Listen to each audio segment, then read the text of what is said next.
Nafisa and I welcome all of you. Once again I am here with a new topic, concept of mole. My previous lecture was about the ionic species, chemical species, जिसमें हमने ions, molecular ions और free radicals को discuss किया था.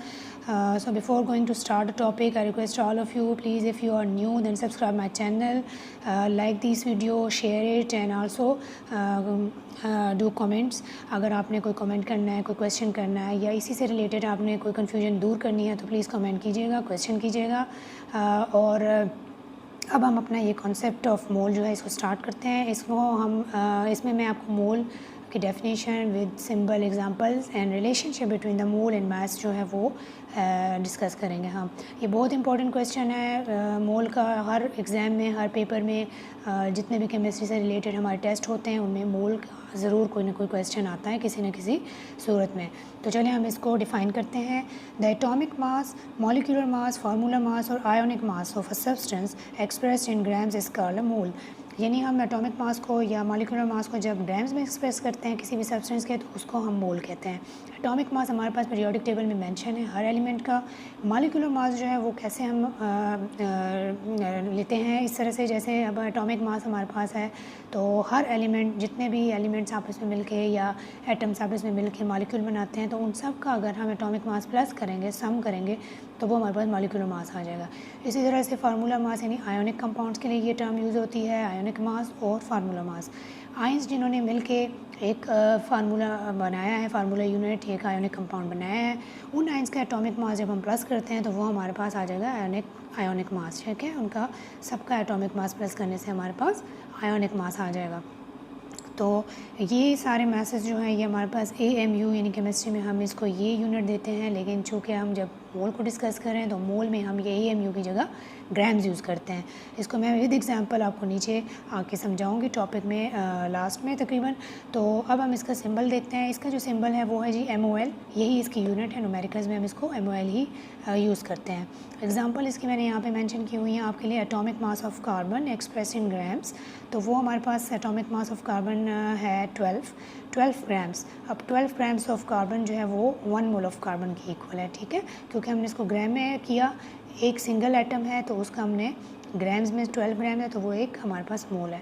इस तरह से हमारे पास एक मॉलिक्यूल है H2O का, जब उसका हम एक्सप्रेस करते हैं ग्राम्स में तो वो हमारे पास 18 ग्राम उसका वेट है और वो हमारे पास 1 मोल ऑफ वाटर हो गया. फार्मूला मास ऑफ NaCl का express in grams, formula mass of NaCl is 58.5 grams और यही हमारे पास 1 मोल ऑफ सोडियम क्लोराइड है. इसको हम यहाँ पर देखते हैं. हमारे पास पीरियोडिक टेबल में हर एलिमेंट का ऊपर एटॉमिक मास मेंशन होता है. ये मेरी वीडियो है, उसके लिंक मैं शेयर करूँगी, वहाँ पे आप देखिएगा. कार्बन का ये हो गया. दूसरी एग्जांपल है हमारे पास H2O की और तीसरी एग्जांपल है हमारे पास NaCl की. ठीक है, इसका तो हमें पता चल गया कि ये 12 है. इसका हमने मालूम करना है तो इसके लिए हम क्या करेंगे, इसको हम प्लस करेंगे. इसके जितने एटम्स ने मिलके इसको बनाया है उसके हम एटॉमिक मासेस को प्लस करेंगे. जैसे H2O में हमारे पास 2 हाइड्रोजन है, 1 ऑक्सीजन है. ठीक है, तो हमने 2 को हम, क्योंकि 2 है तो हमने 2 को मल्टीप्लाई किया विथ 1 एटॉमिक मास हमारे पास हाइड्रोजन का, प्लस ऑक्सीजन हमारे पास 1 है और इसका एटॉमिक मास है हमारे पास 16. 2 + 16 हमारे पास आ जाता है 18 ग्राम्स. ठीक, तो ये 18 ग्राम्स जो है AMU इसकी यूनिट जो होती है वो होती है हमारे पास AMU. ठीक है, एटॉमिक मास यूनिट. अब इसी AMU को जब हम ग्राम्स में लिखेंगे तो हमारे पास ये क्या चीज़ बन जाएगी, जब हमने इसको ग्राम्स में लिखा तो ये हमारे पास जो बन गया मोल. इसी तरह अब NaCl में हम Na का देखते हैं. मॉलिक्यूलर इस आयन का जो आयनिक मास है वो डिराइव करते हैं हम. Na का हमारे पास एटॉमिक मास है 23 और एक एटम है इसका तो 1, प्लस Cl भी एक एटम है, आयन है, तो हमने इसका लिखा 35.5 और यहाँ पे हमारे पास आ गया 23 + 35.5. इसको प्लस करने से हमारे पास आंसर आ जाएगा 58.5 AMU. तो इसी AMU की जगह दोबारा हमने यहाँ पे जब ग्राम्स लगा लेंगे तो हमारे पास ये हो जाएगा मोल. उम्मीद है आपको इस एग्जांपल से इन तीनों टर्म्स की समझ आ गई होगी, इन पॉइंट्स की, कि एटॉमिक मास हम कैसे हमें मिलता है, हमें कहाँ से पता चलता है, मॉलिक्यूलर मास हम कैसे निकाल सकते हैं और फार्मूला मास हम कैसे निकाल सकते हैं. बशर्त कि आपको हर एलिमेंट का एटॉमिक मास पता हो तो फिर आपको ये क्वेश्चन ईज़िली आप सॉल्व कर सकते हैं. ठीक है, तो यहाँ तक था जी हमारा मोल का विद एग्ज़ाम्पल, एक छोटा सा समरी वाइज एक्सप्लेनेशन। अब हम आते हैं एक बहुत इंपॉर्टेंट रिलेशन है जो न्यूमेरिकल्स में यूज़ होता है, जिसको हम कहते हैं relationship between mole and mass. इस पर आते हैं। इसमें क्या होता है कि इसमें हमारे पास number of mole is equal to known mass of a substance divided by the molar mass of a substance. Known mass of a substance divided by molar mass of a substance. एक ये relation है, एक ये है कि मास of a substance, ठीक है, ये मास ऑफ अ सब्सटेंस, इसको ऊपर से हमने यहीं पे रहने दिया, नंबर ऑफ़ मोल्स अपनी जगह पे, और ये जब ऊपर आ जाएगा तो ये हो जाएगा मोलर मास, ठीक है। मोलर मास हमारे पास atomic mass, molecular mass, formula mass, इन तीनों के लिए यूज़ होता है। नॉन मास वो होता है जो हमें दिया जाता है किसी भी न्यूमेरिकल में, किसी भी एक्सपेरिमेंट में हमें कहा जाता है कि 5 grams of sodium chloride use करें और ये चीज़ हमें बना के दें, या हमें एग्ज़ाम में कहा जाता है कि 5 ग्राम्स ऑफ सोडियम के नंबर ऑफ़ मोल्स आप बताएं। तो सोडियम का हमें 5 ग्राम दिया हुआ है, जब हम उसके number of moles find out करेंगे तो हमें उसका मोलर मास मालूम होगा, तो हम वो नंबर ऑफ़ मोल्स डिराइव कर लेंगे, निकाल लेंगे उसमें से, ठीक है। इसी तरह मास ऑफ सब्सटेंस अगर हमने मालूम करना है, हमें नंबर ऑफ़ मोल दिए जाते हैं और मोलर मास हमें ऑलरेडी पता होता है या दिया भी जाता है कभी, तो इसको हम एक न्यूमेरिकल्स हैं मेरे पास 2, उनसे हम इस रिलेशनशिप को देखते हैं कि ये कैसे होगा, ठीक है। मेरे पास यहाँ पे क्वेश्चन नंबर 1 है, find out the mass of 3 moles of oxygen, ठीक है। अब इस फार्मूले में आप मुझे बताएंगे कौन सा, इस क्वेश्चन में हम कौन सा फार्मूला यूज़ करेंगे, तो वो मैं आपको बता दूँ कि वो हम यूज़ करेंगे नंबर ऑफ़ मोल्स हमें दिए हुए हैं, हमने मास मालूम करना है, ठीक। तो मास के लिए हम सेकंड फार्मूला जो है मास ऑफ अ सब्सटेंस जो है ये यूज़ करेंगे हम फर्स्ट न्यूमेरिकल के लिए। और दूसरा हमारे पास न्यूमेरिकल है, you have a piece of coal weighing 9 grams, calculate the number of moles of carbon in the given mass. Coal असल में कार्बन है, ठीक है। तो हमें कार्बन का वेट दिया गया है 9 ग्राम्स और हमें कहा जा रहा है कि इसके number of moles find out करें। अब ये 9 ग्राम्स जो यहाँ पर है, ये हमारे पास असल में क्या है, गिवन मास है, ठीक है। जो मैं आपको पहले बता रही थी कि हमें जो गिवन होता है उसको हम कहते हैं नॉन मास। अच्छा, तो अब हम आते हैं न्यूमेरिकल पर। न्यूमेरिकल हमने कैसे करना है हम करते हैं न्यूमेरिकल को सॉल्व। पहला हमारे पास है 3 मोल्स ऑफ ऑक्सीजन है, ठीक है। मैं न्यूमेरिकल से डायरेक्ट डाटा यहाँ पे एंटर कर रही हूँ, तो आप लोग काइंडली इसको माइंड मत कीजिएगा। Number of moles of oxygen, ठीक है।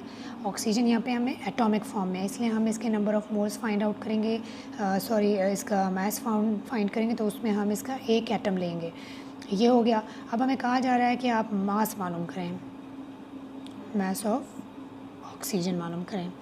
तो हमारे पास जो रिलेशन है वो ये वाला है, तो हम इसको करते हैं, फार्मूला को डायरेक्ट यहाँ पे मैं लगा रही हूँ कि नंबर ऑफ़ मोल्स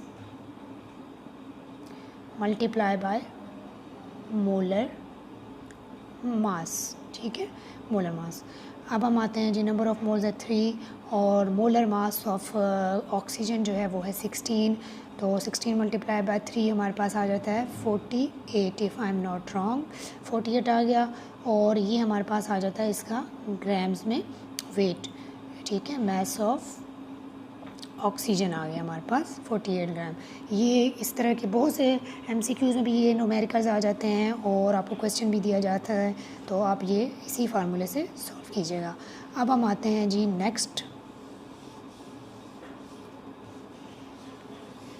नेक्स्ट हमारे पास है न्यूमेरिकल जो है वो है number of moles find out करने थे हमने कार्बन के।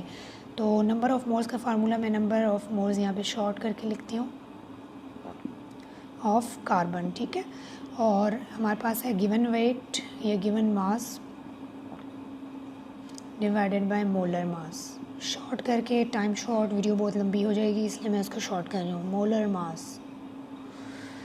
तो गिवन मास हमारे पास था कार्बन का न्यूमेरिकल में क्या था, 9 ग्राम्स। हम यहाँ लिख लेते हैं 9 ग्राम्स, पूरा ग्राम्स हम नहीं लिखते हैं, हम सिर्फ जी लिखेंगे, ठीक है। 9 ग्राम्स के साथ अब हमने मोलर मास ऑफ कार्बन हमें पता है वो कितना है, 12। अब इसको जब हमने डिवाइड करेंगे तो हमारे पास आंसर आ जाएगा इसका 0.75, ठीक है। 12 को हम अगर इसको डिवाइड करें यहाँ पे मैं कर देती हूँ, आपको डिवाइड करके बता देती हूँ, और यहाँ पे है 9, ठीक। 9 is small, so we put here, हम यहाँ पे डालते हैं और 12 को हम मल्टीप्लाई करेंगे 7 से तो हमारे पास आ जाएगा जी 84, और 6 ज़ीरो 12 5 से हमारे पास आ जाता है 60। तो 0.75 हमारे पास आंसर आता है। इतने हमारे पास मोल्स हैं किसके जी, number of moles of carbon, ठीक है। ये हमारे पास इसका आंसर आ गया। तो आपने इसी तरह से न्यूमेरिकल्स को सॉल्व करना है। सबसे पहले न्यूमेरिकल को सॉल्व करने में आपको चाहिए कि आप न्यूमेरिकल को समझें कि उसमें आपसे क्या चीज़ रिक्वायर्ड है और क्या चीज़ें आपको प्रोवाइड की गई हैं। तो इससे आपको ये होगा, जो चीज़ें आपको प्रोवाइड की गई हैं उसको आप फर्स्ट में लिख लें, उसके बाद फार्मूला पुट करें और फिर आप उसको सॉल्व करें। उम्मीद है आपको इस टॉपिक की समझ आ गई होगी और इंशाल्लाह मिलते हैं अपनी नेक्स्ट वीडियो में। तब तक के लिए अल्लाह हाफ़िज़, थैंक यू।